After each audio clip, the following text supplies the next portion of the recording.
Meus caríssimos irmãos, que nos abençoe o Senhor Jesus, que Ele nos conceda tranquilidade, harmonia, paz.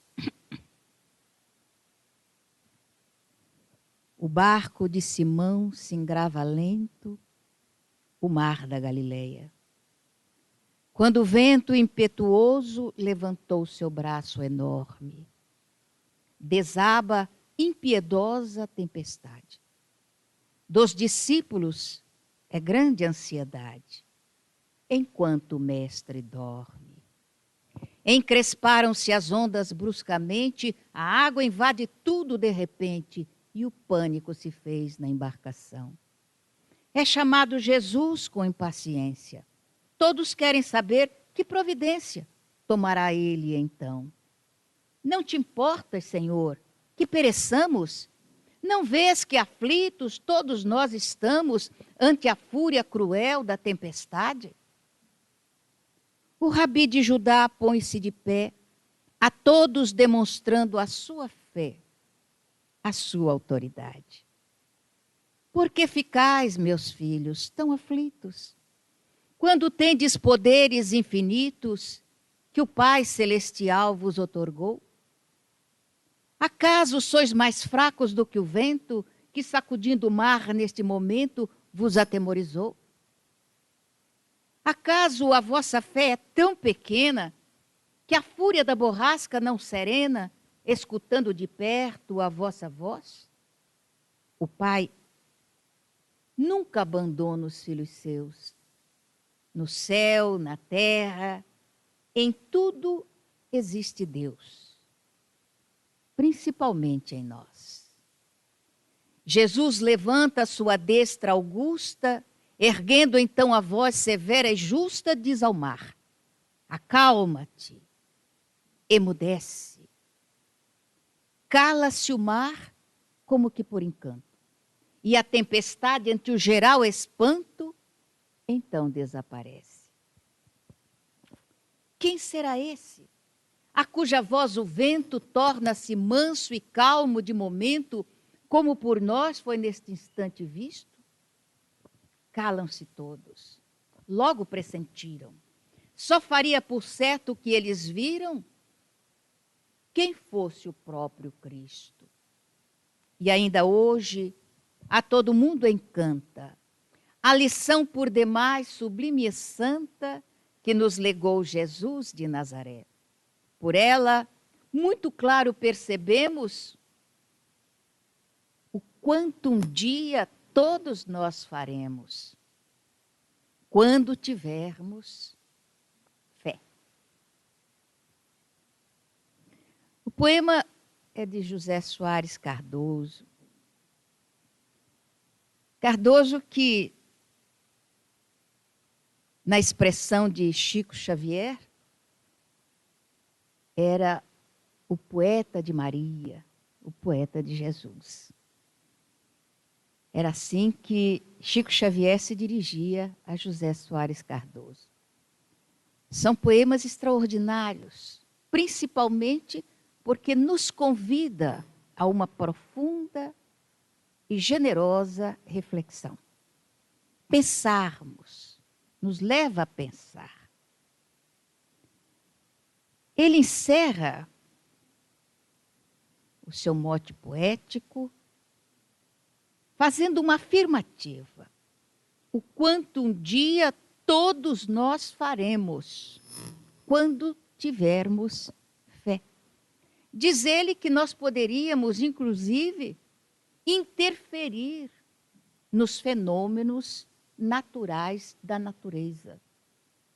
Como Jesus fez, acalmando a tempestade, fazendo com que as ondas atribuladas se tranquilizassem.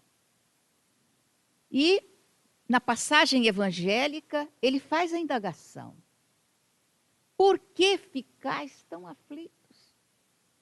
Quer dizer, entre os acontecimentos turbulentos da vida, por que a aflição? Por que a angústia por parte das criaturas? O Evangelho nos diz que em tudo seremos afligidos. Todavia, aflitos só ficarão aqueles que não tiverem fé. Porque se acreditarmos realmente de que existe um ser superior governando e estabelecendo as diretrizes do nosso planeta ou da nossa vida, então nós confiaremos mais. Então a aflição até nos pode atingir, porém não desalinhar as nossas emoções, tornar-nos aflitos. O Evangelho do Senhor Jesus está conosco há já um bocado de séculos, um bocado de tempo. E o Livro dos Espíritos assinala que o espírito mais perfeito,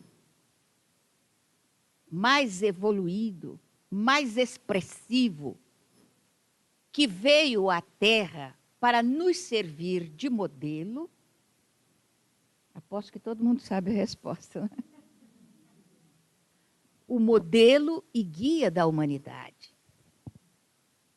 Uma palavra só, resposta 625 do Livro dos Espíritos.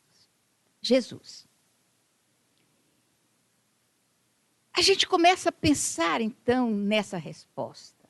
Modelo e guia. O que é um modelo? O modelo é alguma coisa que nós colocamos em algum lugar para que a gente possa ou fazer um desenho daquela alguma coisa, ou estabelecer um trabalho em cima daquela coisa. E se for uma pessoa, seria aquela pessoa que nós iríamos seguir. Os exemplos, a forma de ser, a forma de agir, a forma de sentir. Isso seria o modelo. E o guia? O guia é aquela criatura que nós acompanhamos em determinadas circunstâncias ou em todas as circunstâncias. Quando vamos a um país estranho, geralmente nós temos um guia, alguém que vai direcionar os nossos passos para conhecermos melhor a cidade. E esse guia, naturalmente, deve ser uma pessoa conhecida, porque ninguém vai pegar um guia na rua, desconhecendo. A gente chega numa cidade que nós não conhecemos, encontramos alguém na rua, você poderia me guiar aqui na cidade para eu conhecer? Ninguém vai fazer isso com uma pessoa desconhecida. Geralmente o guia é uma pessoa pré-estabelecida para orientar as pessoas em determinadas circunstâncias. Então, há que ser alguém conhecido. É interessante.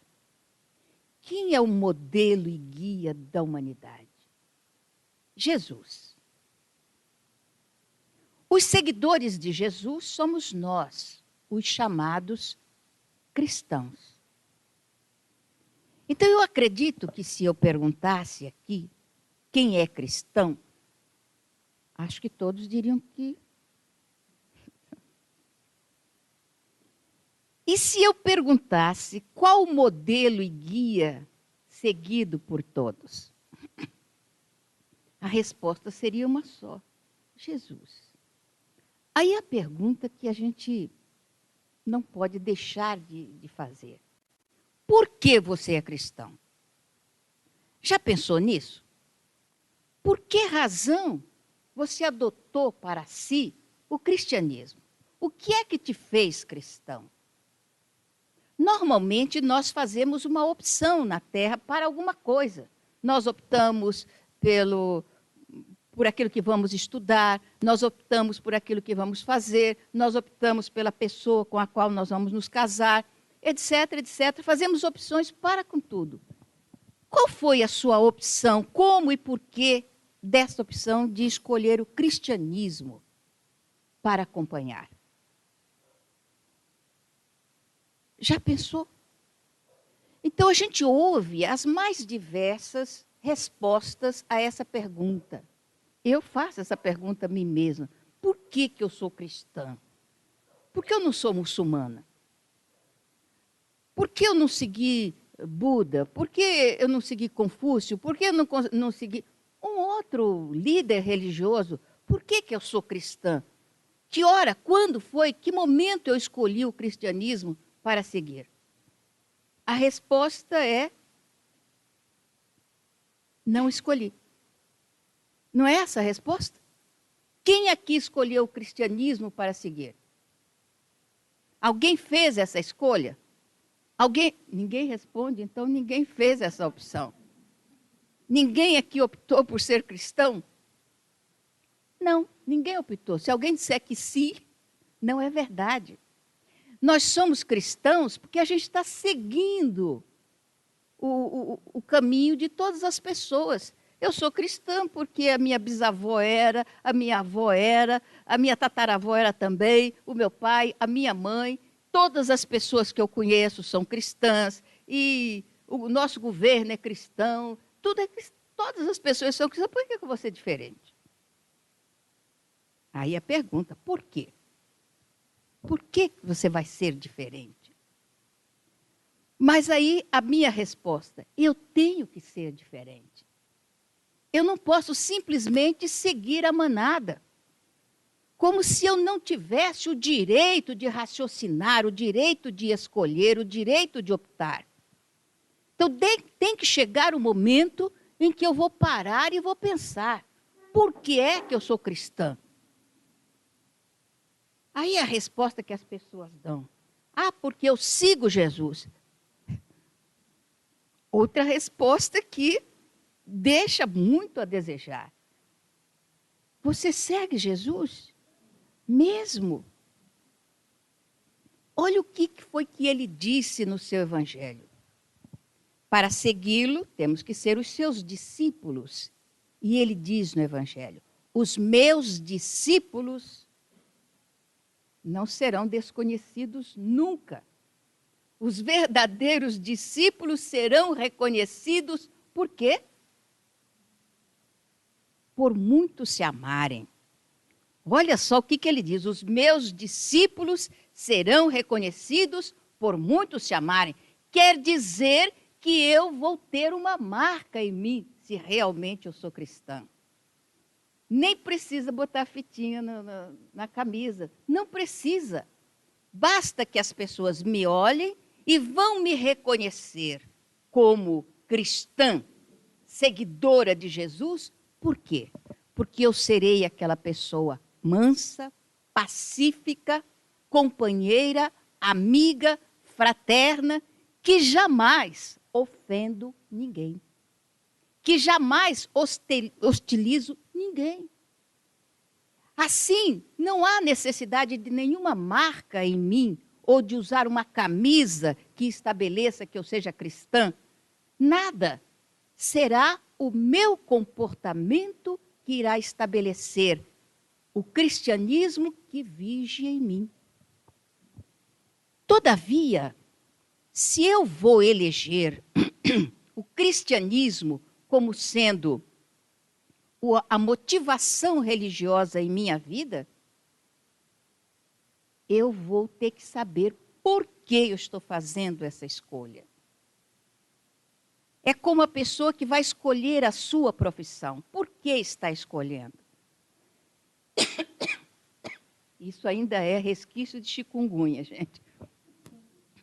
Por que é que está escolhendo determinada profissão? Porque a pessoa sente inclinação para aquele tipo de tarefa, para aquele tipo de trabalho, tem uma inclinação para isso. Então, por que eu vou escolher o cristianismo? Porque me cai melhor? Porque me sabe melhor? Ou porque eu conheço aquele que estabeleceu essa linha de conduta? Aliás, é uma coisa interessante. Quem foi que denominou os seguidores de Jesus como cristão? Vocês se lembram? A gente estava lá quando ele escolheu cristão, ser cristão. Quer dizer, os seguidores do Cristo têm que ser cristão. Essa denominação, quem deu aos cristãos foi Lucas. Lucas que disse a Paulo, ora, os seguidores do Cristo devem ser chamados de cristão. Então foi ele que estabeleceu isso. Então nós somos cristãos, seguimos Jesus, seguimos nada. Mas a gente deve começar a pensar nesse sentido, em seguir Jesus, estabelecer os quadrantes, os parâmetros que ele estabeleceu para segui-lo. No mundo caótico como esse que nós estamos vivendo, complicado, difícil, onde a gente acredita que a violência atingiu o índice mais alto em toda a humanidade, não é verdade isso. Mas nós acreditamos, porque nós acreditamos naquilo que nós estamos vivendo, naquilo que estamos vendo. Já houve época na história da humanidade em que a violência era muito superior à que nós estamos vivendo agora. É que à medida que a criatura vai crescendo, à medida que vai evoluindo, à medida que o intelecto também vai nos dando uma visão diferenciada da vida, nós começamos a estabelecer também pesos específicos para os acontecimentos. Porque, em realidade, nós estamos vivendo uma época muito boa na humanidade. Principalmente quando nós falamos em transição. Na modificação estrutural em que o mundo está caminhando para que se estabeleça um mundo de regeneração na Terra, como deverá ser futuramente, onde o bem e o mal estará mais ou menos equiparado e nós teremos uma vivência mais tranquila. Então, nós temos ouvido falar muito nessa transição planetária, nessa modificação. E eu acho interessante que os espíritas, e eu também, certo, porque sou espírita, ficamos aguardando que os espíritos venham em aluvião, uma quantidade de espíritos reencarnem na Terra para estabelecer essa transição, para começar a modificar o sistema, o status quo do mundo. Até alguns companheiros questionam a questão do Brasil ser o coração do mundo, a pátria do Evangelho, como asseverou o irmão X, questionam por causa da violência que está graçando aqui na Terra. Não está, gente. Não está graçando coisíssima nenhuma. Ela sempre foi assim. É que hoje a gente tem uma facilidade muito maior de tomar conhecimento dos acontecimentos violentos. E o ser humano parece que sente um prazer especial em repetir os acontecimentos negativos. Então você ouve uma vez, 2 vezes, 3, 10, 20, 30 e vai por aí afora. E é interessante que acontece no nosso psiquismo que você ouve uma vez, você registra. 2 vezes, registra também. Na 10ª vez, você já registra 10 vezes. Então, a violência já está multiplicada por 10. Ouvindo 100 vezes, já multiplicou a violência por 100. E vai por aí afora. E nós vamos acreditando num índice fenomenal de violência. Todavia, o Brasil continua a ser o coração do mundo, a pátria do Evangelho. Nós continuamos a ser cristãos ou não? Continuamos, né? E estamos seguindo quem? Mesmo?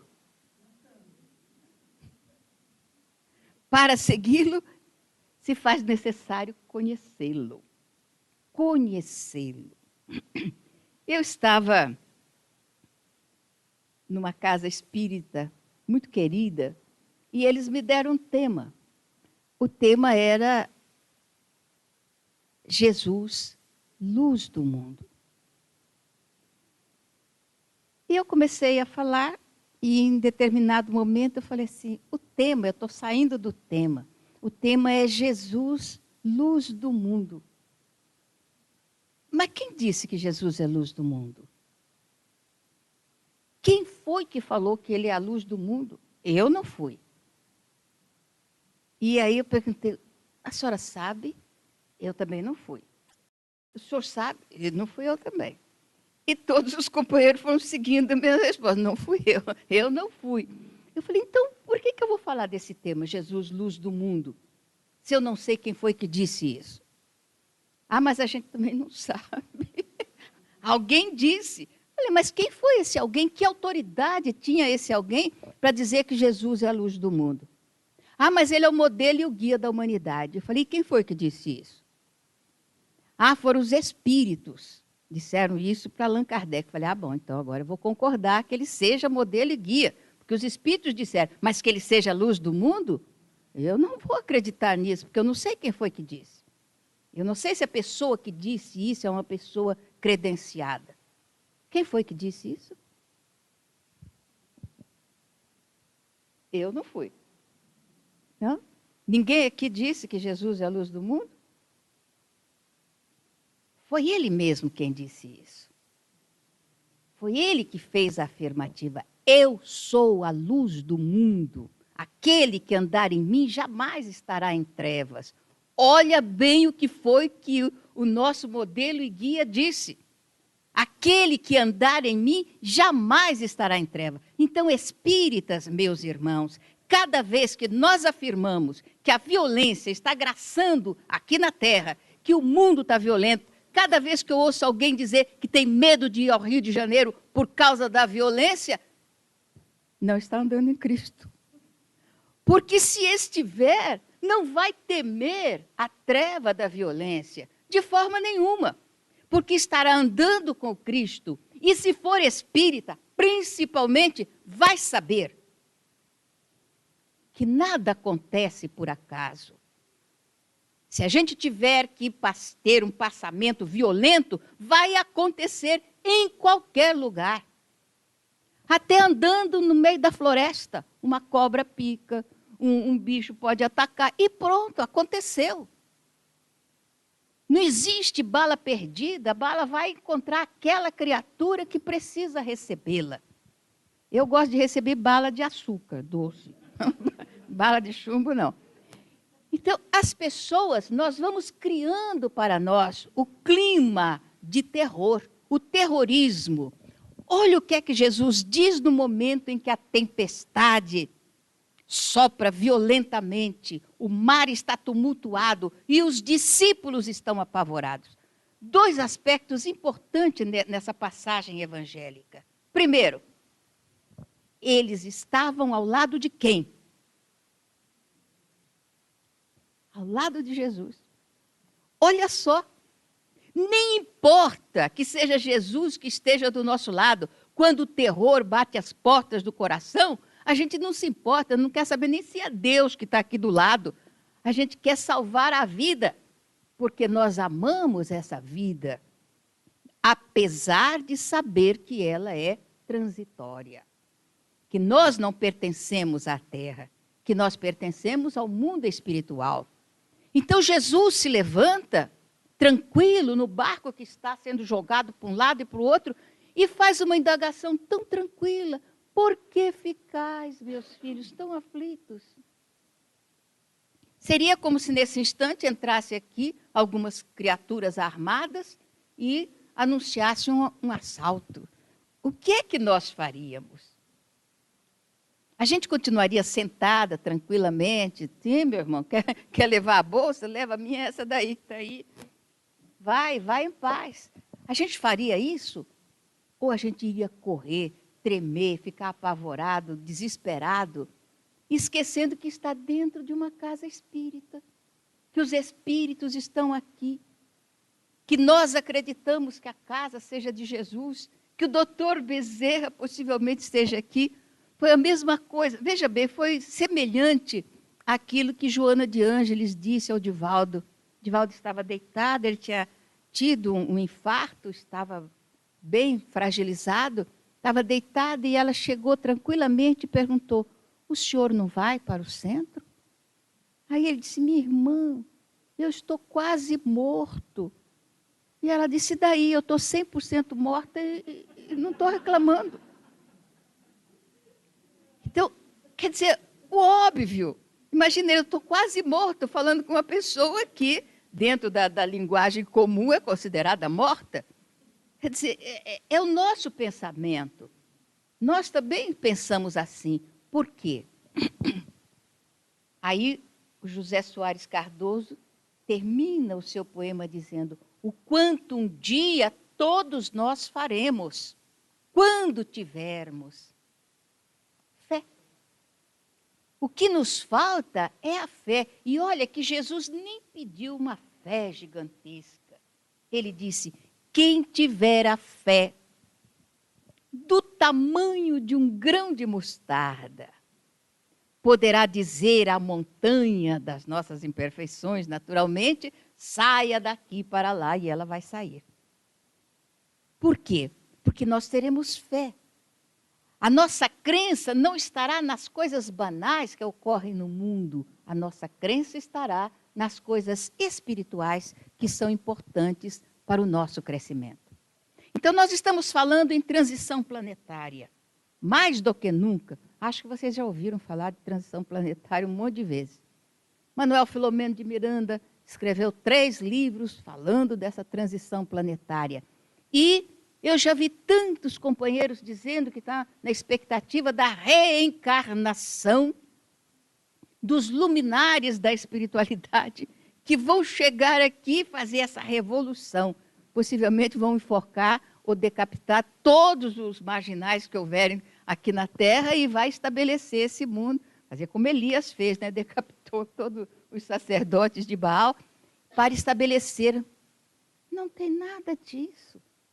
O mundo de transição, o momento da transição já está aqui, já está se estabelecendo. E quem é que vai fazer essa transição?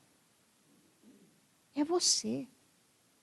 Essa transição será feita por você, por mim, por nós, por cada criatura que realmente colocou a sua fé dentro dos padrões estabelecidos por Jesus e dentro das informações trazidas pelo mundo espiritual. Você vai estabelecer a transição planetária quando na sua casa você agir com dignidade, com respeito, com hombridade, com caráter. O dia que você aprender que infidelidade conjugal é um crime que você não pode cometer. Por que razão? Por que eu estou falando de infidelidade conjugal ser crime? Meu Deus do céu, não vai dizer que tem muita gente criminosa. Por quê? É um crime, porque o matrimônio está estabelecido dentro de uma lei social, é uma sociedade. E nós só estabelecemos sociedade dentro de um plano de quê? De honradez, de dignidade. A gente se associa a uma pessoa que nós acreditamos seja digno de quê? De confiança. A sociedade é estabelecida no clima da confiança. Então, na sociedade atual, quando o sexo está uma loucura, nos padrões mais baixos do comportamento humano, a infidelidade conjugal se torna um crime. Porque o senhor pode trazer para dentro da sua casa uma enfermidade que vai infectar uma pessoa que confia no senhor. Ou a senhora poderá fazer a mesma coisa, infectando uma pessoa que confia na senhora. Então, infidelidade conjugal é crime. E deveria ser passivo mesmo de sofrer uma sanção. Porque a pessoa que pode, e nós conhecemos N casos de criaturas infectadas pelos seus companheiros. Por quê? Porque a sociedade estava embasada na confiança, no respeito mútuo. Confiança que hoje a gente não sabe mais o significado dessa palavra. O que significa confiança para mim? Para mim ainda tem muito significado. Mas para as pessoas que não são confiáveis, essa palavra não significa nada. Então, a transição planetária para a criatura nesse jaez é complicado, só esperando que venham os anjos do céu para estabelecer essa transição. Mas se você, espírita, meu irmão, incorporou verdadeiramente os ensinos que os espíritos têm trazido para nós, você vai começar a estabelecer essa transição planetária dentro do seu lar, com o respeito, com o caráter, com a hombridade, com que você vai vivenciar a sua vida em família. Você vai começar essa transição do nosso planeta quando você chamar o seu filho, pequeno ainda, e dizer a ele: meu filho, dignidade não é uma palavra de museu. Dignidade é uma palavra que a gente coloca no nosso comportamento, na nossa vida, que nós podemos criar para nós. E é isso a herança maior que o seu pai vai deixar para você. Porque o seu pai, apesar de ser um espírito falível, fraco, frágil, tem buscado viver com dignidade, com respeito. É a mãe dizendo ao seu filho: meu filho, respeite as meninas lá fora, não as utilize de uma forma corriqueira, mesmo que elas não se respeitem. Você tente respeitar, meu filho. Lembra que a tua mãe é uma mulher também. E lembra que a mãe de Jesus era uma mulher. Então as mulheres devem ser respeitadas, meu filho. E ele vai dizer: mas mãe, do jeito que está a coisa lá fora, não importa, meu filho. O problema é dos outros. O seu problema é de dignificar-se. Se os outros não quiserem seguir, não importa. Jesus veio à terra, pregou para uma multidão, escolheu apenas 12 para segui-los. E quando ele foi levado ao madeiro, daqueles 12, apenas um estava ao seu lado. Os outros todos fugiram, meu filho. Então, se nós temos o modelo e guia que ficou sozinho com um, então não importa o que as pessoas sejam lá fora, o importante é que você seja, dentro de si mesmo, um verdadeiro cristão, um verdadeiro seguidor do modelo e guia. Isso é o início da transição planetária. Quando você chamar a sua filha e dizer a ela que o corpo precisa ser dignificado, precisa ser resguardado, porque o corpo é o templo da alma, o templo do espírito. Quando você começar a orientar a sua filha para que ela seja honesta, seja digna, não importa o que seja, o que a corrente faça, o que as tribos façam lá fora, o importante é o que ela faça, o que ela seja. Isso é transição planetária. Porque nós estaremos começando essa modificação, essa transição dentro dos nossos lares. E cada filho digno que nós colocarmos na sociedade vai ser uma pilastra, vai ser um pilar sustentando esse mundo novo que vai se estabelecer. Nós estaremos construindo esse mundo modificado. Nós passamos, os nossos filhos ficam. A mensagem que nós colocarmos no coração deles vai permanecer e eles passarão para os seus filhos e estes para os outros. E iremos multiplicar as famílias dignas na face da terra. Mas se nós começarmos a seguir a corrente, a acompanhar as tribos, essa transição não vai acontecer nunca, a não ser que toda a sociedade humana seja varrida do planeta e uma outra venha para substituir. Eles já estão chegando. As crianças que estão chegando com comportamentos diferenciados, com forma de agir e de pensar diferenciados. Quem tiver olhos de ver vai acompanhar essas crianças. Agora, nós precisamos saber se os pais, as mães, estão preparados para receber esses espíritos que estão chegando, dando-lhes um patamar de dignidade e de respeito dentro do lar. Se nós não estivermos preparados, o nosso lar para receber estas crianças, elas vão seguir a corrente, como nós seguimos a mesma corrente que nos faz dizer que somos cristãos, mesmo que a gente não conheça o nosso modelo, o nosso guia. Somos porque todo mundo é. Então, porque todo mundo vive uma vida de devassidão, eu também tenho que viver assim. Por quê? Não posso ser diferente? Não posso seguir um outro rumo, acompanhando o modelo e guia que eu elegi para a minha vida? Então vamos começar a nossa transição dentro de casa, no culto do Evangelho no lar, conversando com os nossos filhos. Porque hoje é tão simples você sair de casa, ir para a sua religião, não importa qual seja, e deixar o seu filho em casa. Tranquilamente, ele vai ficar em casa. Por quê? É o direito de escolha, ele vai escolher. Oh, meu Deus, é assim que funciona?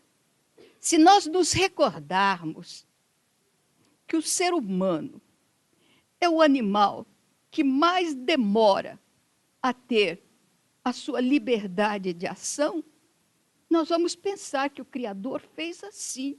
Então, os nossos filhos, eles estão conosco para nos obedecerem também.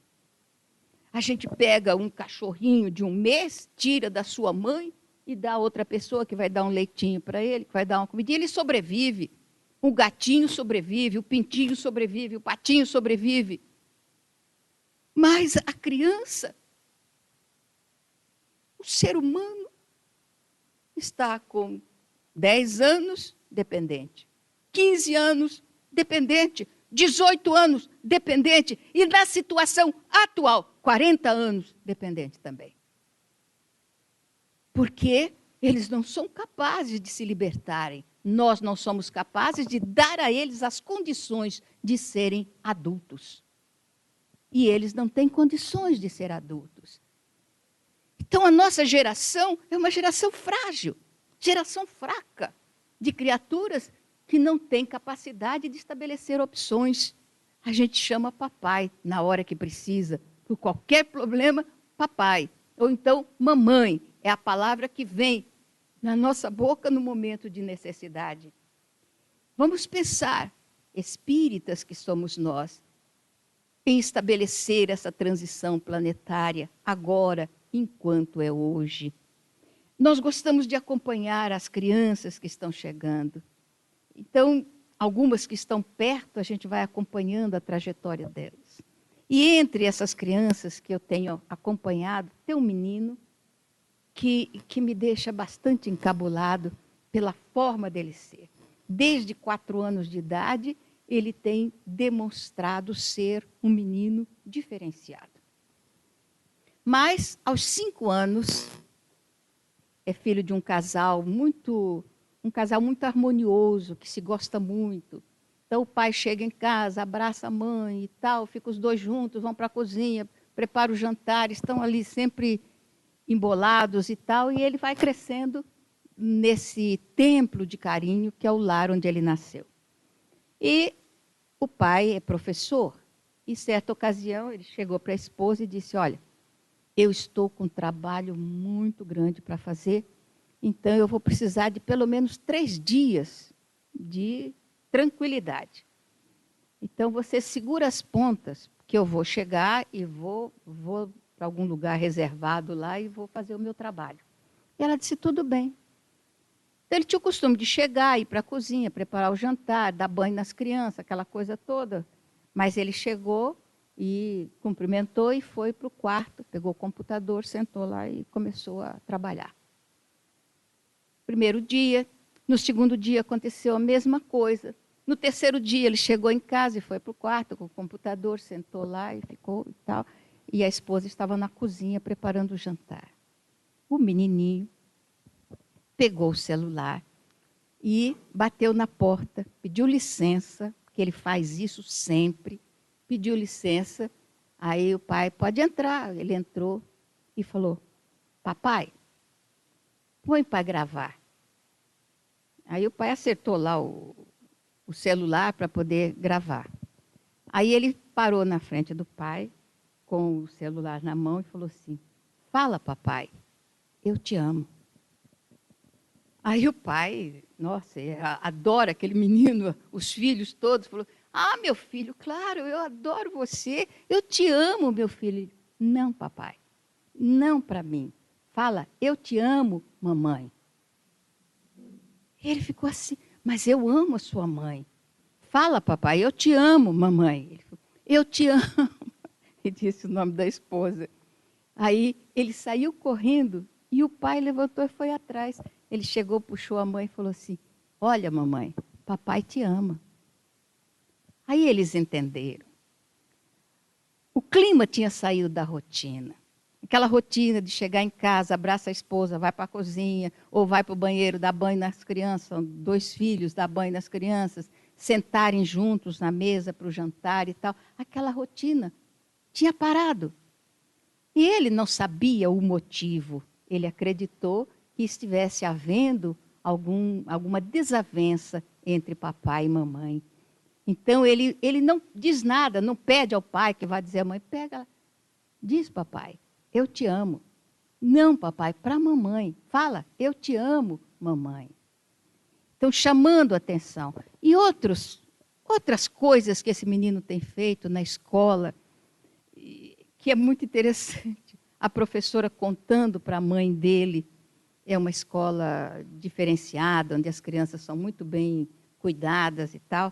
Então, ela contando que eles estavam brincando no pátio e um garoto caiu e ralou o joelho. E, naturalmente, chorou bastante. Aí veio lá a professora, pegou o menino, sentou ele ali no batente para cuidar. E ele, que estava correndo também, parou e viu o coleguinha que tinha caído. Aí ele correu lá e chegou e falou assim, machucou, não chora, já vai sarar, vai sarar. E botou a mão assim e ficou ali. Aí ele falou assim, a dor passou, não passou? A dor passou. Aí ele tirou a mão e falou, pronto, agora você não chora mais. Enxugou o rosto do coleguinha e saiu para brincar. A professora ficou assombrada com aquela atitude. Ela nunca tinha visto uma criança fazer aquilo. Então, as crianças diferenciadas já estão aí. Agora é preciso que os pais tenham olhos para ver. Que os pais estejam preocupados também em acompanhar essas crianças que virão para colaborar conosco nessa transição planetária. Mas para que isto aconteça, é preciso que a gente comece a pensar mais. Por que eu sou cristão? Por que eu não fiz essa opção? Mas a partir de hoje, eu vou fazer essa opção. Eu vou ser cristão não para seguir a corrente. Eu vou ser cristão porque eu quero que Jesus seja o meu modelo e guia. E vamos começar por entender o seu evangelho, buscar, analisar a sua doutrina, a sua forma de falar. Jesus falava muito simples, falava das coisas do povo, das coisas que nós vivenciávamos naquela época. E, naturalmente, se estivesse aqui hoje, falaria também das coisas que nós vivenciamos na atualidade. Eu nem quero pensar no que é que ele ia falar hoje. Mas ele, na certa, ia falar de uma porção de coisas. Mas vamos pensar que essa porção de coisa nós poderemos começar a modificar, principalmente modificando a ideia que nós fazemos de que a violência chegou no mais alto grau que a gente possa imaginar. Não é verdade. Nós vivemos na Roma antiga, onde ninguém poderia tranquilamente ir para sua cama e imaginar que ia despertar no outro dia tranquilamente em paz. Não era assim. A vida era tormentosa. Quem viveu a época de Jesus sabe a mesma coisa. Era um povo escravizando outro povo. O próprio povo no qual nasceu Jesus estava escravizado pelos romanos. Era um povo sofrido, era um povo atormentado pela escravidão. Que hoje não ocorre estas coisas. Ah, mas lá do outro lado do mundo está ocorrendo sim. Está ocorrendo, mas não são as guerras iguais às que havia no passado. Não são. Então a violência existe? Vai existir. Enquanto nós formos os seres inferiores que nós somos, enquanto a gente não saber levar a paz para dentro do nosso lar, nós vamos ser povos violentos. Vamos ser. Porque a maior de todas as violências começa a crescer na intimidade do lar. Quando nós abandonamos o nosso direito, o nosso dever de educar os nossos filhos, e principalmente o dever de nos educarmos, estabelecendo uma caminhada diferenciada para os nossos passos. Então vamos pensar no nosso modelo e guia e vamos imaginar se nós realmente conhecemos esse modelo, se estamos preparados para segui-lo. Se não, vamos riscar do Livro dos Espíritos a pergunta 625. Por que estabelecer Jesus como modelo e guia apenas porque a gente aprendeu com o Livro dos Espíritos, apenas porque a gente ouviu outras criaturas falarem, apenas porque a gente ouviu uma pregação dizendo isso? Pelo amor de Deus, nós somos seres inteligentes, nós somos criaturas que já temos o direito de optar. Nós somos criaturas que temos o direito de caminhar pelos nossos próprios passos. Então vamos ou continuar ou optar agora por esse modelo e guia, e lembrando dos ensinamentos que ele nos legou, principalmente um que está faltando muito na nossa sociedade, principalmente nós que acreditamos que a violência está em alto grau atualmente no planeta, principalmente esse. Vamos lembrar da primeira fala dele nas bem-aventuranças. Bem-aventurados os mansos. Bem-aventurados mansos. Ele disse que seríamos bem-aventurados se admitíssemos em nossa vida a mansuetude. Então você, cristão, você que acredita que Jesus é o seu modelo e guia, você é manso? Você é pacífico? Você é misericordioso? São diretrizes dadas pelo modelo e guia que você acredita que seja o seu, que eu acredito que seja o meu modelo e guia, Jesus. E como ele é o meu modelo, eu tenho que seguir as suas pegadas. E as pegadas dele todas eram de mansuetude. Imagine uma criatura que é cristã e que afirma: eu não levo desaforo para casa. Quer dizer, o modelo e guia é Jesus. E foi ele quem disse: se alguém vos bater na face direita, ofereça-lhe a outra. Quando Jesus disse isso, ele não estava se referindo a essa agressão, uma bofetada, se bem que pode ocorrer assim também. Mas não era só isso, não. Era qualquer coisa. Se alguém gritar com você, seja mansa. Não revide. A pessoa que grita perdeu a razão. A pessoa que grita está atormentada, está infeliz. Você não vai entrar no tormento e na infelicidade dessa criatura. Então cale. Nós estávamos conversando, ainda ontem, com a companheira, e ela estava dizendo que uma pessoa conhecida, de cor negra, foi ofendida, ela é enfermeira no hospital, e foi agredida verbalmente por um funcionário do hospital. Ela é enfermeira graduada, então estava numa posição superior à do funcionário. O funcionário estava esperando o atendimento da sua esposa, que estava muito doente. E o atendimento estava demorado e não saía, os exames que ela precisava fazer não aconteciam.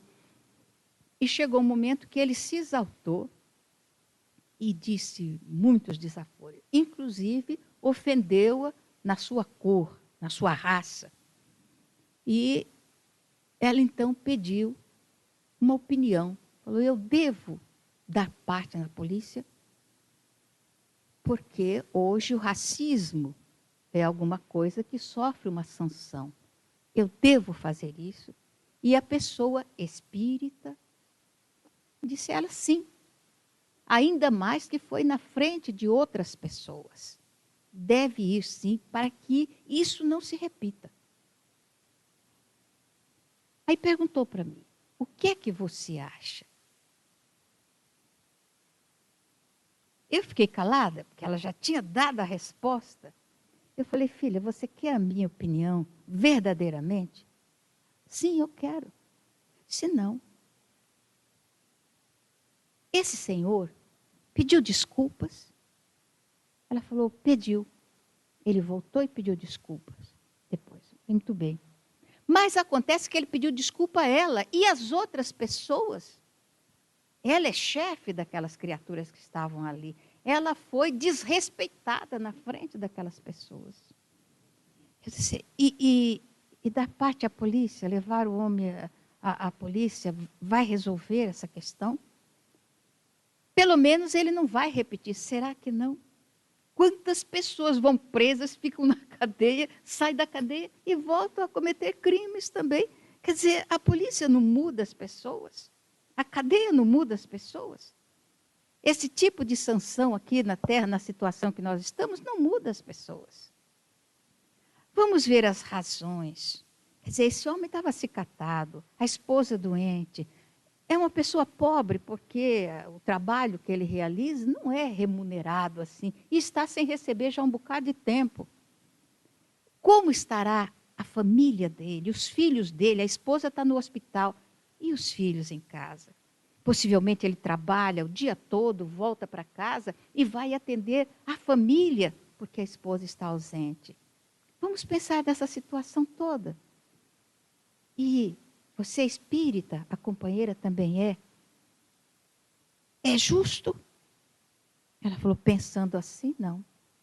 Falei, não seria melhor, depois que ele pediu desculpa a ela, que ela dissesse a ele, então peça desculpa também às outras funcionárias que o senhor ofendeu. E ele, naturalmente, porque estava arrependido, ele sentiu o drama, que para ele seria pior, porque ele era o menos graduado. Ela falou assim, é verdade. Eu falei, então, não é tão melhor? Se alguém vos bater numa face, apresentai a outra. Então, a outra face é a face do equilíbrio, da compreensão. É claro que a gente não vai fazer isso com todas as pessoas que sejam agressivas naturalmente, mas vamos analisar a situação. Quer dizer, quando você tem um ser querido que está enfermo, e você vai ao hospital nesses atendimentos notáveis que a gente tem, como é que você se sente? Você vê as pessoas sendo entrevistadas e falando com desespero, está doente, está com febre, está desmaiando e tal, e as pessoas não são atendidas. Então ele estava pressionado também. E aí a gente vai pensar como cristão verdadeiro, que segue o modelo e guia, porque conhece os seus ensinos, conhece as suas diretrizes. Nós estamos vivendo num mundo carente de fraternidade, carente de afetividade, carente de carinho. Então, esse carinho, essa afetividade, essa ternura, tem que começar dentro de casa. Se a sua esposa está com o coração referto, de indignação, de sofrimento, se ela está referta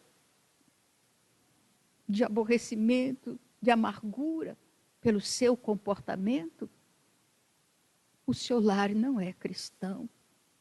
Pense nisso e reconsidere. Comece a mudar a alma da sua companheira, comece a mudar o coração da sua esposa, para que ela seja menos amarga. Às vezes você pode até reclamar, dizendo, é uma criatura amarga, está sempre reclamando. Já pensou que ela pode ser assim por sua causa? E você pode mudar, você pode transformar. Diz Joana de Ângeles que ninguém resiste a um coração afável. Então você começa a mudar o seu comportamento, a sua vida, a sua forma de agir para com ela. A mesma coisa é o seu marido. A gente ouve normalmente as esposas dizerem, ele não se importa mais comigo, deve ter outra. Vamos pensar na outra. Será que ele tem outra? Pode ser que sim. E como será essa outra? Vai ver que essa outra, quando ele chega, recebe com muito carinho, com muita atenção, com muito isso, com muito aquilo. E você, como é que você o recebe quando ele chega no lar? Você o recebe com reclamações? Você recebe reclamando dos filhos? você recebe reclamando do preço do supermercado, você chega... Como é que você é no seu lar, na sua vida íntima, na intimidade do lar? Como é que você se comporta? Será que alguma mudança não seria uma coisa boa? Será que se de repente você começasse a mudar a sua forma de ser, ao invés de recebê-lo com reclamações, receber com um pouquinho mais de carinho? Oh, meu bem! Às vezes, quando eu digo isso, as mulheres pensam, e às vezes eu consigo escutar, dizer, ele não merece. Merece sim, merece. Todo ser humano merece, porque Deus gosta de mim do jeito que nós somos. Ele está esperando que a gente se modifique. Então, o marido também merece que você se transforme, que você se modifique. Aí pensa nos seus filhos. Como é que você os recebe quando voltam da escola? Como é que você os desperta de manhã para que eles partam para a escola? Como é que você lida com os seus filhos no cotidiano? Você grita muito? Você reclama muito? Você atormenta muito? E você gostaria de ser tratada assim?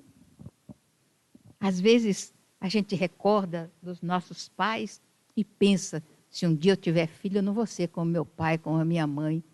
Mas é um atavismo. Quando os filhos chegam, a gente repete as mesmas coisas. Eu estou dizendo isso porque eu fiquei assombrada comigo mesma. Os meninos eram todos pequenos e nós fazíamos o culto no lar. E uma vez por mês eu fazia o jogo da verdade. Então, agora vamos falar a verdade. E todo mundo, a gente partia da premissa que todos diriam a verdade. E eu me coloquei na berlinda. Falei, agora vocês vão analisar a mamãe. Mas lembra que é a verdade. Então, vocês vão dizer exatamente o que é que vocês pensam da mãe. Aí, naturalmente, qual filho que vai dizer assim na cara da mãe alguma coisa? Não, você é boa, mãe. Mas aquele boa assim, tão fraquinho, sabe? Sem muita convicção. Não, mãe, você é boa. Eu falei, boa, a verdade. E um ficou olhando para o outro, falei, ai, meu Deus do céu, nota 0. Aí a minha filha, que sempre foi a mais arrojada, ela virou e falou assim, mãe, você é boa, a gente gosta muito de você, mas você repete muitas coisas, mãe. A gente faz uma coisa errada, você reclama. Aí amanhã a gente faz outra coisa errada, você reclama do que a gente fez ontem e do que fez hoje. E se outro dia a gente faz, aí você reclama daquele. E você está sempre juntando, cada vez vai juntando mais o monte de reclamações. Eu falei, meu Deus, era o que a minha mãe fazia. E que eu ficava tão aborrecida quando ela começava a lembrar de coisas que eu fiz no século passado e vinha falando, até chegar no presente. Aí eu disse aos meus filhos, falei, a mãe está errada. Não deve ser assim. A mãe tem que reclamar, sim, mas não repetir. Então vamos fazer o seguinte, quando vocês fizerem alguma coisa, a mãe reclamar, então vocês tentem obedecer. Mas se porventura a mãe reclamar outra vez, vocês só façam assim, que eu vou saber que já são 2 vezes e eu vou me calar na hora. E eles começaram a fazer isso. Chegaram até o 4º dedo. Então, eu mudei. E hoje eu estou tentando mudar também com o meu neto que mora comigo. Eu vou até contar para vocês dessa pulseirinha que eu estou com ela no braço aqui. Não é para enfeitar, não. É que eu adotei uma resolução, um convite que a NET fez na nossa casa. Ela ficou sabendo que um pastor nos Estados Unidos, depois de ler um livro que ela leu também, e fez um estudo notável a respeito do assunto, mas eu não vou falar nesse assunto porque eu não sei de profundidade, mas o pastor, depois de ler o livro que foi feito por um pesquisador, escrito por um pesquisador, sobre reclamação, Então, ele resolveu convidar as pessoas a fazer um movimento por um mundo de reclamações. Quando a Anete leu a respeito do trabalho do pastor, ele tinha 6 milhões de adeptos. Nós estávamos no centro conversando sobre o assunto e eles fizeram um levantamento, uma puxada lá no computador, já tinha 10 milhões de adeptos. Hoje, eu não sei quantos milhões de adeptos já deve ter, mas nós fazemos parte desses milhares de adeptos que estão, porque resolvemos adotar. Então, o pastor convidou a comunidade da sua igreja para que adotassem uma pulseira que eles fizeram o desenho lá. A gente até mandou buscar dos Estados Unidos, já chegou, mas a gente não recebeu ainda. Então, eu estou usando esta. Coloca no braço a pulseira e, segundo o pesquisador, passar 21 dias sucessivos sem reclamar, a sua vida muda. Porque há uma problemática cerebral que vai justificar essa mudança. E a Anete explica direitinho o que é, como é que ocorre no cérebro essa questão toda. Então, ele diz assim, essa sequência não pode ser intermitente. Então, você coloca no braço hoje e passa. Amanhã você não reclama, porque você se lembra, está no braço. E 3 dias sem reclamar. Se no 4º dia você reclamar, muda a pulseira de braço. E começa tudo outra vez. Começa a contar do 1. Então, você tira a pulseirinha daqui, coloca aqui e começa novamente.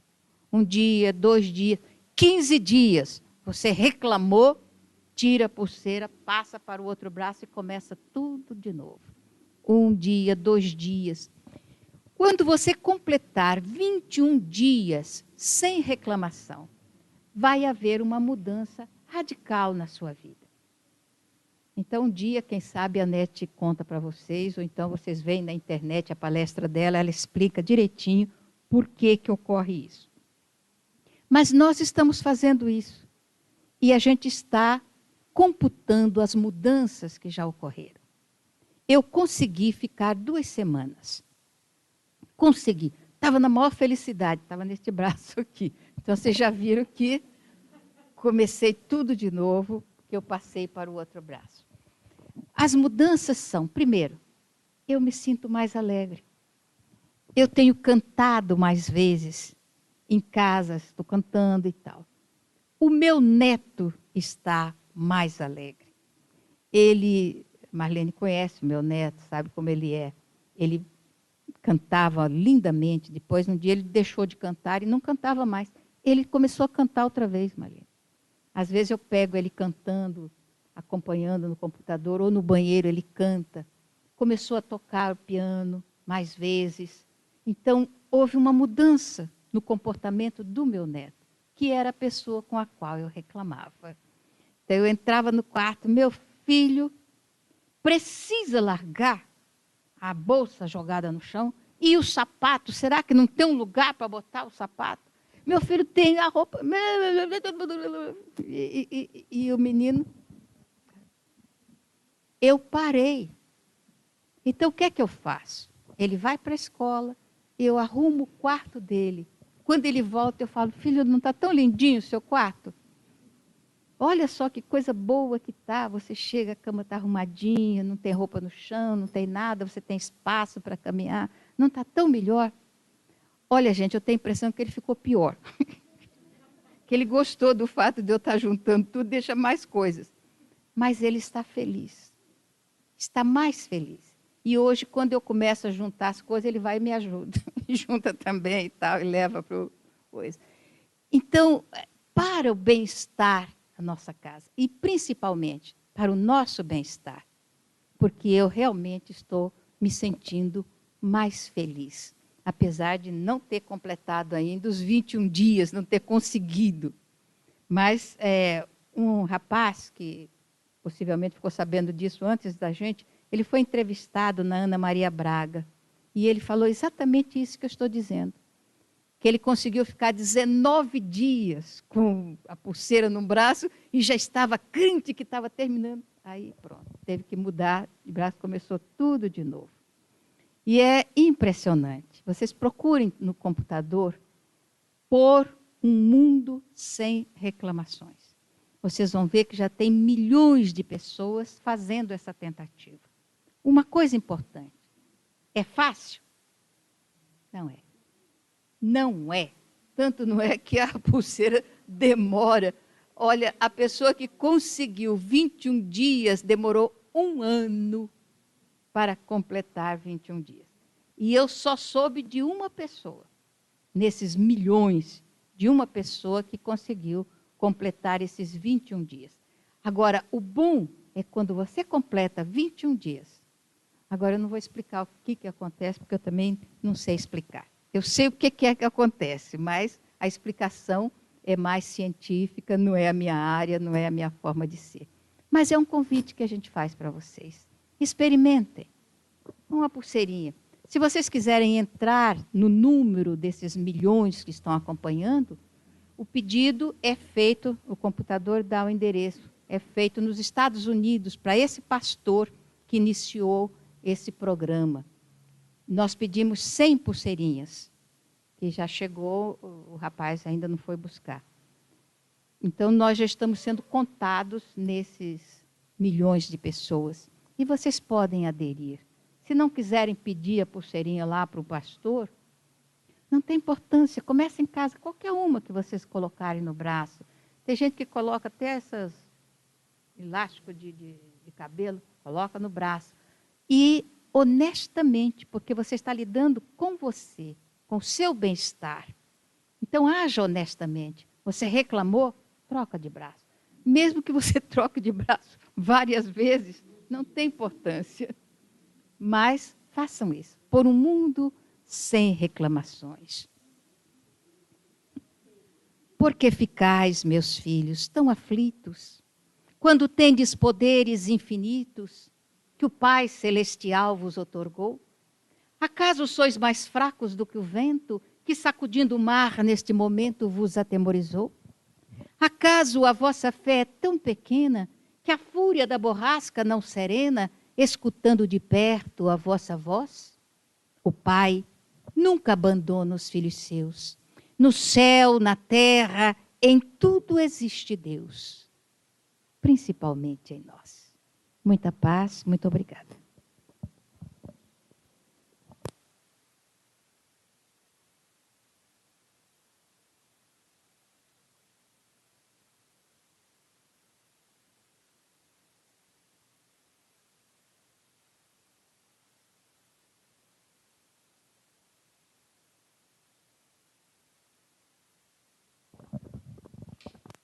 Amigo Espírita, uma ferramenta de união, interação e divulgação do movimento espírita.